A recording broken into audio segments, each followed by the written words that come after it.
melhores prefeitos que batem os índices e os indicadores, eu quero colocar a equipe técnica para trabalhar com esses prefeitos e eu quero facilitar a obtenção dos recursos para que eles cumpram as políticas e batam os indicadores. Se eles melhores indicadores de desempenho nos municípios, o dinheiro dos partidos é determinado por eles e não mais pelos deputados. A emenda dos deputados tem que ser condicionada às políticas dos prefeitos para eles baterem esses indicadores. O deputado serve o prefeito, não é o prefeito que serve o deputado. É isso. É o deputado que vai servir o prefeito. Essa é a regra que nós temos que ter. Eu quero pegar os melhores prefeitos. É isso, é isso. O deputado serve o prefeito. E no fim das contas, o prefeito serve a nação. Esse é o ponto, entendeu? E o presidente serve a nação e todo mundo serve a nação brasileira. Porque a ideia é você premiar quem está fazendo bom trabalho. Isso precisa atravessar todas as áreas da gestão brasileira precisam estar atravessados por essa ideia. Quem faz um grande trabalho tem que ser premiado, quem faz um trabalho ruim tem que ser punido. Simples assim. Isso tem que ser categórico, porque é isso que funciona. Vou dar um exemplo aqui de outra parte do livro amarelo, de outra parte das nossas propostas. A gente tem um capítulo sobre educação. Esse capítulo sobre educação, eu escrevi boa parte dele, então assim, eu tenho bastante ciência do que está lá. O título é Formar Elites, Cultivar o Povo. E a ideia central do capítulo é pegar o modelo do Ceará, que é o modelo mais bem sucedido de educação do Brasil, pegar esse modelo do Ceará e transformar o modelo cearense no modelo nacional de educação brasileira. Quando você olha o que é o modelo do Ceará e os motivos pelos quais esse modelo funciona, um dos motivos que funciona é porque você tem no Ceará um choque de gestão. Qual é o choque de gestão? O choque de gestão é o seguinte: você tem as escolas do Ceará, elas recebem mais repasse do Estado, você recebe mais dinheiro, e os gestores das boas escolas do Ceará permanecem nessas escolas. Os maus gestores das escolas do Ceará, eles são afastados das escolas e as escolas recebem menos dinheiro.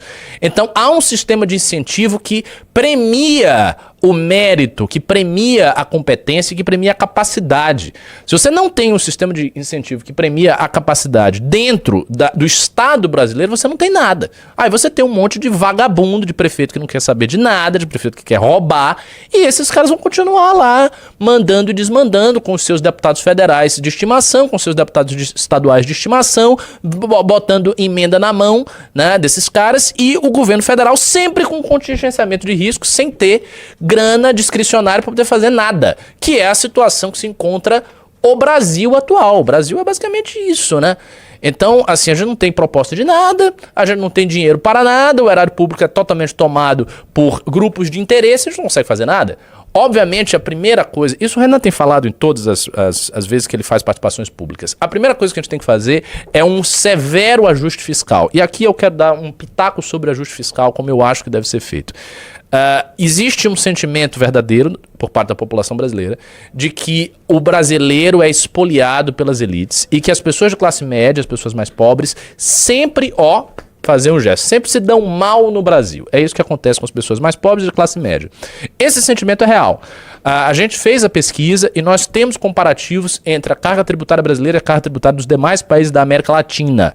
A carga tributária brasileira, ela é muito superior à média da América Latina. A nossa carga tributária, em média, é coisa de 30 e poucos por cento, 31, 32, uma coisa assim. Da América Latina, em média, 20 e poucos por cento. Então tem uma diferença de 10 pontos percentuais.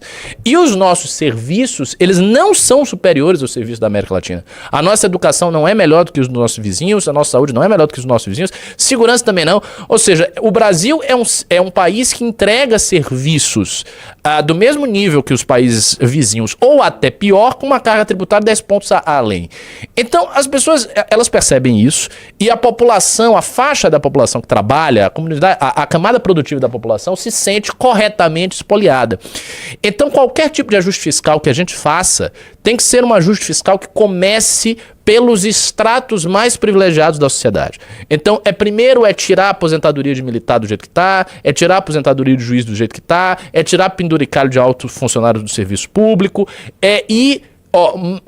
pegando esse extrato muito privilegiado da sociedade e tirando as suas benefícios e tirando os seus privilégios. Fazer a mesma coisa com isenções fiscais para setores da economia brasileira que não são produtivos. Então nós temos um monte de setores da economia brasileira que não são competitivos. O agro é um setor competitivo. O agro a gente pode dizer, o agro é muito subsidiado no Brasil, ele é bastante subsidiado, mas ele é competitivo. Então os subsídios que são entregues ao agro se revertem em competitividade real. No caso de outros setores da economia nacional, não. São setores amplamente deficitários e pouco competitivos que, no entanto, recebem uma grande quantidade de subsídios. Esses setores eles precisam ser esvaziados.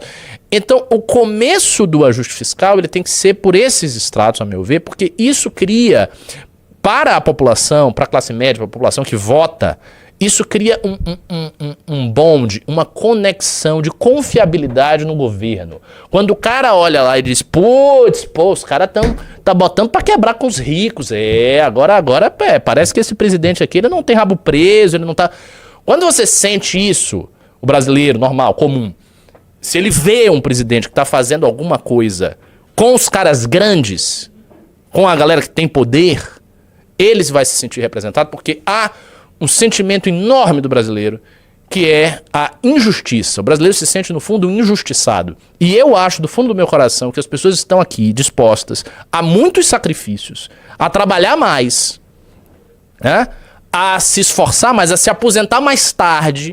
O brasileiro está disposto a tudo isso, desde que ele veja que as elites e que os privilegiados estão pagando a parte da conta.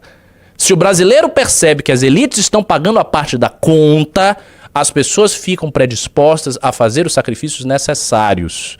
Isso eu acredito do fundo do meu coração. Outro dia teve um cara que fez algum comentário que eu até dei RT e eu tuitei em cima dele. Que ele dizia, não sei quem foi, ele dizia que o MBL estava procurando um remédio amargo para as pessoas, para o trabalhador, uma coisa assim. Era algo nesse sentido. E eu argumentava dizendo, não, olha, do jeito que está o nosso planejamento, o planejamento tem um remédio amargo para toda a sociedade brasileira. É toda a sociedade brasileira que vai engolir o remédio amargo, na real.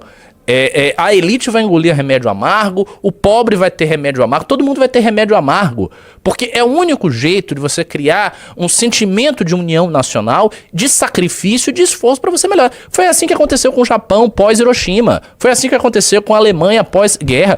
A Alemanha foi destruída na Segunda Guerra Mundial, é um país que foi arrasado. Dresden foi bombardeada, aliás, num crime de guerra pela Inglaterra, né, diga-se de passagem. A Alemanha, ela foi arrasada. 20 anos depois a Alemanha Ocidental era uma potência. O que eles fizeram? Qual foi o espírito cívico e nacional que permitiu aquela coisa extraordinária na Alemanha, que foi o milagre alemão? O milagre alemão do Adenauer. A sociedade alemã entendeu a sua situação e houve uma pactuação histórica feita na base da sensibilidade das pessoas, em que elas confiavam no que estava sendo colocado ali. E elas resolveram lutar pelo seu destino. Isso aconteceu na Alemanha, isso aconteceu no Japão, isso aconteceu na Coreia do Sul, isso aconteceu em grandes experiências nacionais de países que estavam em condições muito ruins e que ascenderam. Sem isso, não há ascensão. Se o brasileiro achar que ele vai conseguir uma ascensão sem ter que se esforçar, sem ter que fazer o sacrifício, ele não vai. Agora, o grande problema, sempre, que é um problema para o povo, para as classes médias, e que quando vem esse discurso do vamos aqui, um remédio amargo, o ajuste fiscal, o não sei o que, a reforma da Previdência, é sempre um discurso assim, você é classe média e você é pobre, sabe como é que é, né? Tá faltando dinheiro pra você, você vai ter que fazer isso, você vai ter que se aposentar mais tarde, aí tem esse fator aqui do tempo de serviço, aí tem isso, você tem que pagar mais imposto, né? Porque sabe como é que é, as contas não estão fechando. Então é sempre um ajuste, que é um ajuste para quem é mais fraco, para quem tá na base da pirâmide. E o brasileiro vê isso, as pessoas percebem isso. E, portanto, eu creio que, caso a gente assuma a presidência, machalá que isso aconteça agora, em 2027, se isso vier a ocorrer, se o nosso ajuste fiscal começar por cima, isso gerará da parte de toda a população brasileira um sentimento de que existe agora um governante que olha pelo bem comum. Se há um governante que olha pelo bem comum, as pessoas ficam mais predispostas a fazer sacrifícios. Acreditem, E isto acontece. O brasileiro pode se sentir desse jeito.